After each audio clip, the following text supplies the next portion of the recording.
Hello, हाय, नमस्कार. मी श्रद्धा किशोर पाटील पुन्हा एकदा माझ्या नवीन ब्लॉगमध्ये आपणा सर्वांचं मनापासून स्वागत करते.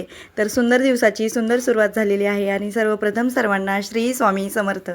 तर आज आम्हाला होतं चाबुकसर काकू आणि काकांकडं धोंडे जेवणाचं निमंत्रण. ज्या काकू आणि काका मी औरंगाबादला आलेली म्हणजे संभाजीनगरला आलेली 13.5 ते 14 वर्ष झाली आणि त्या जो आम्ही आलेला पहिला दिवस होता त्या दिवसापासून त्या काकू म्हणजे ह्या काकू आहेत त्या ऑरेंज कलरची जी आबोली कलरची साडी आहे ना त्या काकू आहेत त्यांचे ना आमचा म्हणजे संबंध आहेत तेव्हापासूनचे की त्या बार्शीच्याच आहेत आमच्या गावच्या आहेत त्या काकू. त्याच्यामुळं जो पहिला दिवस आम्ही आलो होतो अगदा आम्हाला घर बघून देण्यापासून त्यांनी म्हणजे आमची मदत पहिल्या दिवसापासून केली. कारण गावच्या असल्यामुळं गावाकडूनच रेफरन्सनं आम्ही त्यांच्या इथं म्हणजे आरवचे पप्पा पहिल्यांदा आले होते आणि त्यांच्या तेव्हापासूनचे आमचे आणि त्यांचे रिलेशन आहे. त्याच्यानंतर बघा इथं धोंड्यांचा स्वयंपाक चालू होता, धोंडे बनवण्याचं काम चालू होतं. ह्या पण माझ्या मैत्रिणीच आहेत म्हणजे ह्या सरांच्या मिसेस आहेत, घुले मॅडम आहेत त्या आणि आमचं सोबतच लग्न झालं. मुलं पण आमची समानच, त्यांना पण एक मुलगा आहे तो आणि आम्ही पण एकाच एजच्या म्हणजे एकच मुलगा आहे त्यांना नावाला पण. नंतर ह्या काकू आहेत त्या की त्यांचं पहिल्यापासून म्हणजे आईप्रमाणे आहेत त्या मला आणि हे काका आहेत चाऊस जे की ते पण आईवडिलांप्रमाणे आम्हाला आहेत पहिल्या दिवसापासून अगदी आपले आईवडील जसे असतात तसे त्याप्रमाणे आम्हाला त्यांनी कधीच म्हणजे दुखावलं नाही आत्तापर्यंत. आणि काकांची म्हणजे सांगायचं झालं तर ह्या ज्या आहेत ब्ल्यू कलर साडी त्या पाटील काकू आहेत ज्या की माझ्यासमोरच राहिल्या होत्या अगोदर मी जेव्हा रेंटने राहत होते तेव्हा माझ्यासमोर राहिल्या होत्या. आणि इथं पुरणपोळीचं पण काम चालू आहे बघा, त्या पोळ्यावाल्या मावशीच त्यांनी सांगितल्या होत्या आणि काकू त्यांना सांगत होत्या की कशा असतात आमच्याकडे पोळ्या ती त्यांना दाखवून देत होत्या. तसं तर काकूंनी दाखवता बऱ्याच पोळ्या केल्या होत्या आणि मला म्हणत होत्या मला सांगायचं आवरायला, मी आवरलं तर असतं तो व्हिडिओ घेते म्हणून. ह्यांना माहिती आहे म्हणजे मी सांगितलं ह्यांना माझा यूट्यूब चॅनल आहे. आणि ह्या पाटील काकूंचा पण बॉन्ड वेगळाच आहे कारण मी जेव्हा इथं राहायला आली नवीन लग्न होऊन तेव्हापासून ह्या काकू माझ्या अगदी समोर राहिल्या होत्या आणि त्यांचं आमचं हे पण असे संबंध तेव्हापासूनचे आहेत. नंतर तळण वगैरे सोडून झालं होतं तसं तर मी लेट आली होती, ह्या लवकर आल्या होत्या म्हणून मला म्हणत होत्या आता तुम्ही रस करून घ्या तुम्ही लेट आल्या. मला पण लवकरच यायचं होतं, काकूंनी तसं मला सांगितलं होतं तू लवकरच ये म्हणून.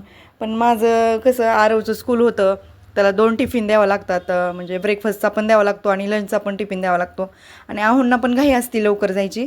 तसं आहो आज नाश्ताच करून गेलेले आहेत कारण काकांकडे निमंत्रण आहे आणि काकांचं म्हणणं होतं की आज यावंच लागेल जरा वेळासाठी तरी दुपारी. आणि लकीली ते इथंच होते त्यामुळं जरा वेळासाठी आले.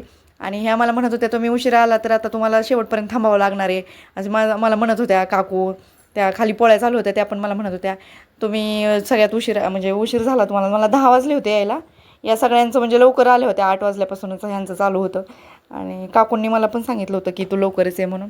आणि ह्या काकूंबद्दल सांगायचं झालं तर हे म्हणजे वेगळंच आहे ह्यांचं आमचं रिलेशन. आमचे तसे कॉमन फॅमिली फ्रेंड असे दोघांचे असे नाही आहेत, त्यांचे वेगळे फ्रेंड आहेत, माझ्या वेगळ्या मैत्रिणी आहेत. पण काही फॅमिली अशा आहेत की ज्यांच्याबरोबर आमच्या दोघांचाही म्हणजे दोघांची पण मैत्री किंवा बॉन्ड आहे दोघांचा पण, त्यापैकीच काकांची फॅमिली आहे. आणि काकांचं कसं आता रिटायरमेंट आलेली आहे, काकांचं लवकरच आता मंथ एंडला ते शिफ्ट होणार आहेत गावाकडं. तसे तर ते आमच्या गावाकडचे असल्यामुळं आमची त्यांची कधी नाही कधी भेट होणारच आहे. पण मला असं भरून येत होतं की त्यांचं म्हणजे ते जाणार आहेत. कारण असं कधी मी या 13-14 वर्षात असं कधी आम्ही वेगळं थांबलोच नाही म्हणजे प्रत्येक कार्यक्रम असो किंवा. आणि काकू कशा आहेत की म्हणजे प्रत्येक कार्यक्रम आवडीनं उत्साहाने प्रत्येक गोष्टीत भाग घेणं किंवा प्रत्येक सणवार अगदी सागर संगीत म्हणजे इंटरेस्टनी करणं ही काकूंचं गुण आहे. आणि माणसं आपली रक्ताची नाती तर आपल्यासोबत असतातच पण आपण जोडलेली नाती आपला ज्यांच्याबरोबर बॉन्ड झालेला असतो अशा लोकांवर. आणि मी माझं भाग्य समजते की ह्या काकूंचा म्हणजे आमच्यासोबत त्यांचं हे आमचा बॉन्ड आहे त्यांच्यासमोर. कारण माणसं जोडणं खूप म्हणजे अवघड आहे, तुटली लगेच जातात पण जोडणं खूप अवघड आहे. आणि म्हणजे मला ते हेच हे वाटत होतं की आता म्हणजे काकू जाणार आहेत तर कसं म्हणजे बॉन्ड आपला जर झाला असलो एखाद्या फॅमिलीसोबत किंवा माणसांसोबत तर ते अवघड असतं की ते जाणार शिफ्ट होणार आहेत पण त्याच्यानंतर आपल्याला असं एकटं वाटतं किंवा. आणि त्यातली त्यात ते गावाकडचे असल्यामुळं तर आमचा आणखीन जास्त दोघांचा पण इतका बॉन्ड आहे. आणि अगदी आईवडिलांप्रमाणे त्यांनी म्हणजे कुठली गोष्ट मला घ्यायची असेल किंवा काही माहीत नसेल विचारलं तर आईला फोन करायच्या अगोदर मी काकूंना म्हणजे काकू असं तसं प्रत्येक गोष्टी शेअर करणं किंवा प्रत्येक सुखादुःखात एकमेकांची साथ देणं असं आपली तर गावाकडची नाती ही असतात, पण इथं आपण जेव्हा येतो तेव्हा हीच नाती आपल्यासाठी उभी असतात किंवा आपल्यासाठी असतात. आणि तसंच काका काकूंचं आहे. दोघं पण इतकी छान आहेत का नाही, माझ्याकडे शब्द नाही आहेत त्यांच्यासाठी सांगण्यासाठी. आणि प्रत्येक गोष्टीत त्यांनी म्हणजे आम्हाला तर इन्व्हॉल्व करून घेतलं आहे. आणि माझं पण असं आहे की मी जेव्हापासून 13-13.5 वर्षापासून इथं राहायला आली, तेव्हापासून जी पहिल्या दिवसापासून लोकांबरोबर माझे जे संबंध तयार झालेले आहेत ते तसेच आहेत अजूनपर्यंत. मग आणि नंतर ह्या पण काकू आल्या थोडं मदतीला. माझ्यानंतर पण कोणतरी आलं म्हणून त्या हसत होत्या. मी म्हटलं बघा माझ्यानंतर पण आल्या. तसं तर आमरस करायचं काम माझ्याकडं होतं आणि आमरस करून मी फ्रीजला ठेवला, तोपर्यंत मी थोडं आवरून घेत होते इथं. तसं आम्हाला काकूंकडं आल्यावर असं परक्यासारखं कधीच वाटत नाही. आम्ही आहोत असं आम्हाला कधीच परक्यांसारखं वाटलं नाही, की आम्हाला असं स्वतःच्या घरातच वाटतं केल्यासारखं. आणि त्यांनी पण आम्हाला कसं असं वेगळं कधीच पकडलं नाही. आणि त्यामुळं आहे त्यांना 2 मुली आहेत काका काकूंना. दोघींची पण लग्न झालेले आहेत. आता ते शिफ्ट होणार आहेत. त्याच्यानंतर मुलाचं पण एज्युकेशन झालेलं आहे आणि नंतर मग तिकडे गेल्यानंतरच ते मुलाचं लग्नाचं वगैरे पाहतील. आणि नंतर या पाटील काकू आहेत, त्यांची पण दोन्ही मुलं डॉक्टर आहेत. आणि ह्या ज्या रेड साडीवर आहेत त्या प्रसादची मम्मी आहेत, तर त्यांच्या पण मुलीचं लग्न झालेलं आहे प्रीती. ती पण म्हणजे आमच्यासोबत असते, म्हणजे असायची माझ्यासोबत बऱ्याचदा. आणि प्रसाद त्यांच्या मुलाचं नाव आहे. आणि आम्ही कॉलनीतलीच आहेत. तसं आमच्यासोबत म्हणजे कॉलनीतल्या बऱ्याच 40 ते 45 लोकांचं जेवण बनवायचं होतं. नंतर ह्यांच्या इथं खाली त्यांनी पोळ्यावाल्या मावशी सांगितल्या होत्या, त्या मावशींचं त्यांचं पोळ्या करत होत्या. तसं तर आपल्याला पण मदत करावीच लागते जरी मावशी सांगितलं असलं, कारण भरपूर लोकं जेवायला होती. आणि मी काही जास्त जणांचा व्हिडिओ घेतला नाही. जे कम्पॅरेटेबल आहेत, जे ज्यांना माहीत आहे आणि ज्यांना असं काही वाटणार नाही अशांचेच फक्त व्हिडिओमध्ये ज्यांना घेतले. तसं तर जेवणं पण सुरू होती साईड बाय साईड, पोळ्या चालू इकडं वाढण्याचं पण आमचं काम चालू होतं. त्याच्यानंतर असं म्हणजे काका काकूंसोबत म्हणजे बॉन्ड वेगळा असणं. नंतर आपण किती जरी म्हटलं तरी आपले जे नाती झालेले असतात त्यांच्याशिवाय राहायला म्हणजे आपल्याला थोडंसं मला तर हे वाटेल. त्याच्यानंतर मी काकूंसोबत थोडा व्हिडिओ घेतला, फोटो घेतला. आणि नंतर सगळ्यांची जेवणं झाली होती. लास्ट आम्हीच राहिलो होतो. ह्यांचं पण जेवण चालू होतं. ह्या माझ्यासाठी थांबल्या होत्या खरं तर, पण मी आरवसाठी थांबले होते. आरवला यायला 4 वाजणार होत्या, 3:30-4 तो येतो. त्याच्यानंतर आरव आला आणि मग मी आणि काकू शेवटी राहिलो होतो.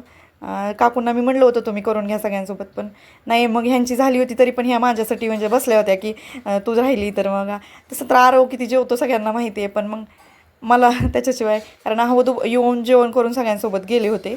मी काही त्यांचा व्हिडिओ घेतला नाही, मलाच ते कम्फर्टेबल वाटलं नाही. आणि नंतर मग आमचं जेवण होतं आहे म्हणून या थांबल्या होत्या सगळ्याजणी. मग मी, काकू आणि आरव आम्ही जेवण करून घेतलं. आणि म्हणजे व्हिडिओ मी दुसऱ्या ताईंना घ्यायला दिला होता, त्याच्यामुळे त्यांच्याकडून कॅमेरा जरा हललेला आहे. आणि त्या म्हणत होत्या आम्हाला नाही हे जमत, तुझं तू हे कर. मग नंतर मी परत आणखीन व्यवस्थित घेतला. आणि बाकी सगळ्यांची जेवणं वगैरे सगळं झालं होतं. आम्हाला तसं 4-4:30 वाजले होते काकूंकडंच. सकाळपासूनचं होतं. नंतर आरवसोबत बोलत होते सगळं, तुझी मम्मी तुझ्यासाठी थांबली असं तसं. तर नंतर काकूंनी तसं तर सगळ्या लेडीज भरपूर आल्या होत्या, सगळ्यांची जोटी भरून घेतली. पण मी काही दाखवलं नाही, कारण आम्ही इकडंच होतो, म्हणजे कामं चालू होती. त्याच्यामुळं मला काही तो व्हिडिओ घेता आला नाही. नंतर आमच्या पण सगळ्यांच्या ओट्या भरून घेतल्या काकूंनी. काकूंचं कसं आहे, सगळं त्या व्यवस्थित करतात, त्यांना आवड आहे. आणि महत्त्वाचं म्हणजे आवड असणं गरजेचं आहे माणसाला. बाकी गोष्टी तर चालूच राहतात. आवडीनं करणं आणि आपल्याला इंटरेस्ट असणं तेवढं पण हे आहे. आणि नंतर आमची ओटी वगैरे भरल्या. नंतर थोड्याशा गप्पा वगैरे केला. माझा व्हिडिओ चालू होता, मला सगळ्या म्हणत होत्या असं की आम्हाला पण व्हायरल कर, आम्ही पण तुझ्या व्हिडिओत दिसू असं तसं. आणि त्यांना मी म्हणत होती अगोदर सबस्क्राईब करा, मग तुम्हाला व्हिडिओ दिसेल असं तसं. आणि त्याच्यानंतर काकूंनी माझी पण ओटी भरून घेतली. आणि काकूंचं म्हणजे खूप वेगळा स्वभाव आहे त्यांचा. म्हणजे त्यांच्यासारखी माणसं आम्हाला भाग्याने भेटली असं मी म्हणेल. कारण अशी माणसं पण भेटणं आपण अनोळखी शहरात येतो, अशा लोकांशी आपले संबंध होतात. आणि ती माणसं जर आता आपल्यापासून दूर जाणार असतील तर वाईट तर वाटणारच आहे, असं भरून येत होतं काकूंना. असं पण आम्ही म्हणजे सगळ्यांनीच खूप कंट्रोल केलं की म्हणजे त्यांना कसं वाटेल काय. तर कसा वाटला व्हिडिओ नक्की सांगा. सबस्क्राईब करा.